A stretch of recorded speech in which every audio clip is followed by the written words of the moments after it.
NTA की एक बार फिर किरकिरी हुई है।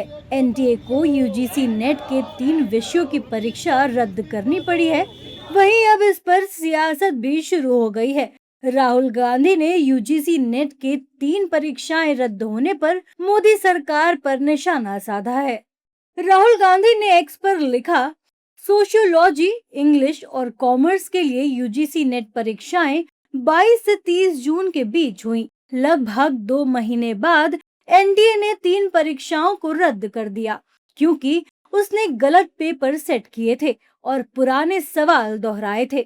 हजारों उम्मीदवार जिन्होंने सालों तक तैयारी की, फॉर्म भरे, फीस दी और दूर दराज के सेंटरों तक यात्रा की, उन्हें अब सितंबर में ये सब फिर से करना होगा।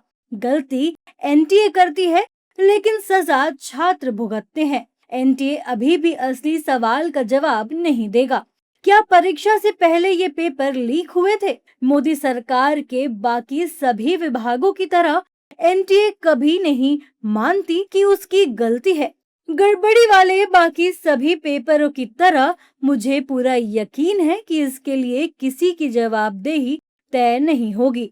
धर्मेंद्र प्रधान का इस्तीफा पहला कदम था, आखिरी नहीं। एनडीए के नेतृत्व की भी जवाबदेही तय होनी चाहिए। नेता प्रतिपक्ष राहुल गांधी केंद्र सरकार पर भड़क रहे हैं। वहीं कांग्रेस और बीजेपी नेताओं में जुबानी जंग भी शुरू हो चुकी है। देखिए, एनटीए के ऊपर लगातार सवाल उठ रहे हैं और इन सवालों के बावजूद चूंकि एनटीए के अंदर जो इन्होंने 47 लोग निकाले थे वो संविदा पे रखे हुए लोग थे। इतने बड़े संस्थान को उसकी विश्वसनीयता क्या रह जाएगी जिसको आप ठेके पे चला रहे हो। तो राहुल जी का जो सवाल है वो वाजिब है और देश का नौजवान इसी से परेशान है। ऐसी जानकारी आई है कि कुछ परीक्षाओं में कुछ दिक्कत थी, कुछ गड़बड़ी हुई है, उसके चलते हुए परीक्षाएं दोबारा हो रही हैं।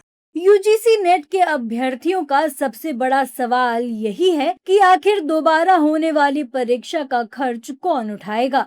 एनटीए ऑफिस के बाहर दिल्ली पुलिस और अर्धसैनिक बलों के जवान तैनात कर दिए गए हैं। वहीं एनटीए ने दोबारा परीक्षा की तारीखें भी जारी कर दी हैं। ये परीक्षाएं 9 और 10 सितंबर को होंगी। 9 सितंबर को इंग्लिश का पेपर सुबह 9 बजे शुरू होगा। 9 सितंबर को कॉमर्स का पेपर दोपहर 3 बजे से होगा। 10 दिसंबर को सोशियोलॉजी का पेपर सुबह 9 बजे होगा। छात्रों को दोबारा कोई फीस नहीं देनी होगी। कई अभ्यर्थियों का कहना है कि उनको एनटीए की गलती का खामियाजा भुगतना पड़ेगा। अब देखना होगा कि सरकार एनटीए पर क्या एक्शन लेती है।